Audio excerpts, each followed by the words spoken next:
importantly, it's a political persecution like something straight out of a fascist or a communist nation.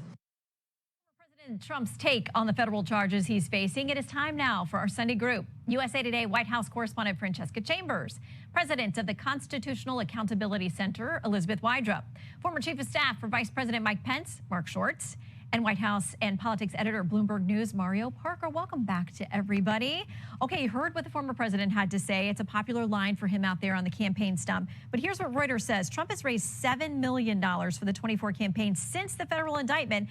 Polling suggests Trump's strategy is working. A vast majority of Republicans, some 81%, believe the charges are politically motivated. That's according to Reuters Ipsos poll that came out on Monday. Francesca, he is not being hurt by these indictments. If anything, politically, it seems like they help.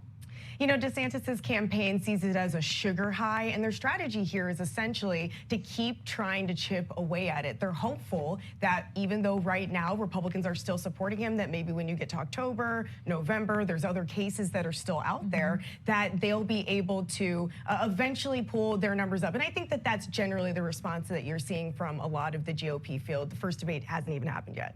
I know, and everybody's fighting to get there because RNC has their criteria out, and so it's going to be a busy summer of everyone trying to get to that stage. Politico notes this. Trump now faces 4 trials over 6-month span during critical phase of the 2024 campaign. They note 1 in October, 2 in January, 1 in March, and possibly more indictments to come. Elizabeth is one of my fellow attorneys on the panel today. I mean, to manage any one case is a lot. To run for president is a whole lot. To have 4 cases in the middle of that takes a lot of energy. It takes a lot of energy, and these are, you know, really important issues that he's facing. You know, these aren't some like small side trial. You know, we're talking about charges about violating the Espionage Act, and some of the potential indictments on the horizon deal with attempting to overthrow democracy. You know, we have potential indictments coming out of the state of Georgia, potential federal indictments arising out of the actions on January 6th. And so what we're looking at here is a group of everyday Americans, and by that I mean the jury that indicted Donald Trump, the jury that found him liable in New York. Groups of everyday Americans are holding him accountable. And so I think that, you know, to Francesca's point, as this continues and we have those everyday Americans holding him accountable come to the fore rather than, you know, perhaps some of the prosecutors, then we might see a change and shift in attitudes. So innocent until proven guilty on any of these charges, but Mario, they do take a lot of energy and force his rivals to come to his defense repeatedly. No, absolutely. I was thinking of the interview you just had with Vivek Ramaswamy, where he's made this pledge that forces the rest of the field in some ways to either contort themselves or coalesce around a rival in the former president. So in these cases, it strengthens Trump's argument that, hey, he's the fighter for this 30% of this resolute base that sticks with him no matter what. And it really gives him this momentum heading into voting in the primary voting. Yeah. And the more that folks are talking about that, they're not talking about their own campaigns, their own plans, their policies. And speaking of pledges, the RNC has one they want everybody to sign if they're going to be on the debate stage. Former Governor Asa Hutchinson is not happy about this. He is running, and essentially the pledge says you got to support whomever the eventual nominee is. He says, I'm not going to vote for him, meaning President Trump, if he's a convicted felon. He says, if he's convicted of espionage, I'm not going to vote for him. Do you think everybody, Mark, will sign on to the pledge? Shannon, I think most people on that platform stage are actually lifelong Republicans. I think the one exception actually is Donald Trump, and he's the one who said, I'm not willing to sign the pledge yet. So there's a lot of question about what everyone else is going to do, but there hasn't been as much focus as to what Donald Trump's going to do as it comes to that pledge. And, you know, I think to Mario's point, I think that about everybody coming to his defense. I think you saw that in the Manhattan case. I think everybody thought that was more political.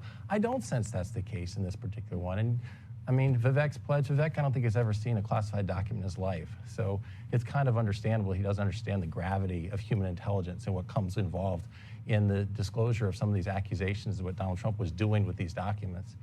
And when it comes to pardons, you know, candidly, one of the most unseemly parts of the end of our administration was the pardons that Donald Trump gave to cocaine traffickers, to family members, to people guilty of violent crimes. And so I think we have to have a real conversation. What would people actually do with the power of a pardon? There's a couple people on that stage that have been governors understand it, but I think if you look actually at even Donald Trump's record when it came to pardons, it was indefensible of people getting $750,000 to lobbyists to try to gain a pardon. It's a meritorious question for all of us how you'd handle a pardon and the power of it. Yeah. And regardless of which party the president is from, they always get a ton of heat for these pardons that they do at the end of their terms. So Trump's would have made Clinton family blush. Okay, we'll leave it there. All right, on this idea of the pledge and who's going to have to sign on to it, RNC senior advisor Richard Walters tells us candidates who are complaining about this to the press should seriously reconsider their priorities and whether they should even be running. So, Francesca, it sounds like they're not going to play. If you want to do that, but as Mark points out, is President Trump going to sign that pledge? Is he going to show up to the debates? Well, and Christie on another network today reiterated his position that essentially you can sign that pledge if you want, but there's really not that much that the RNC can do after the fact if you decide to debate and then you don't support whoever the nominee is. And so Asa Hutchinson's campaign, as you were noting there, has been hoping, I think, that other candidates will get in on this and try to force the RNC to recant on that pledge, particularly if Donald Trump is convicted of crimes. But you're really not seeing other campaigns really push the issue as hard. They just want to get on the debate stage. All right, panel, stick around.